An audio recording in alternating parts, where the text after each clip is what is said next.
In the recently held Panchayat elections of Assam, we have seen that the BJP-AGP alliance has celebrated their victory. But if you scratch the surface, you'll see that there are a lot of decisions that have been taken which are against the rule of law.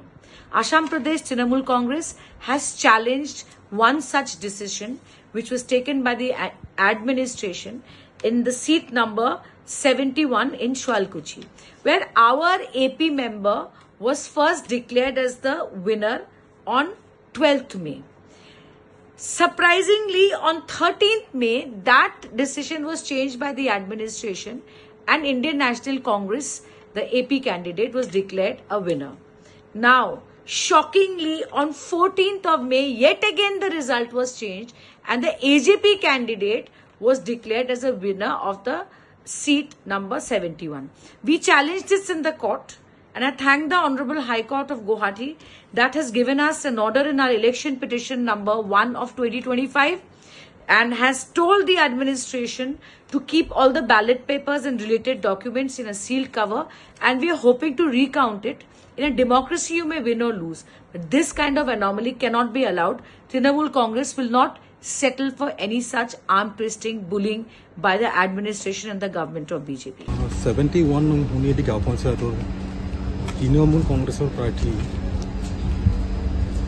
Ritu Begome amak election process counting counting process কিছু খেলি মেলি দেখা গৈছিল বুলি আমাক জনাইছিলে আৰু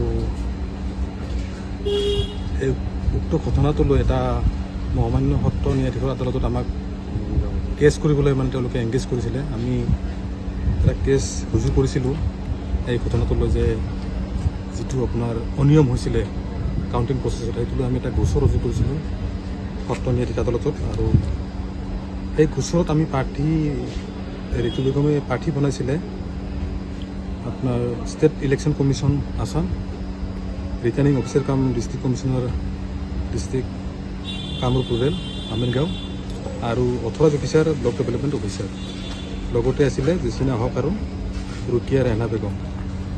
এর অপোজিট পার্টি হিসাবে এটা গোচর ৰুজু কৰা হৈছিলে আৰু উক্ত গোচৰত মহামান্য আদালতে যোৱা 30/5/2025 তাৰিখে এটা অর্ডার পাস করেছিল।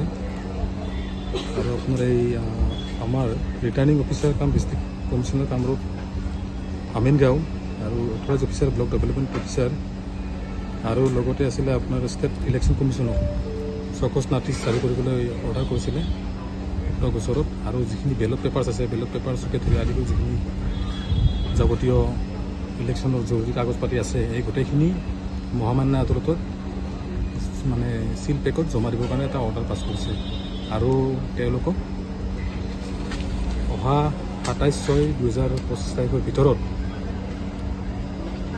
চকচ নটিচ জাৰি কৰিছে। তেওঁলোকক এই ঘটনাৰ বিৱৰণ দিবলৈ যাইছে, এইখিনিয়ে ক'বলগীয়া।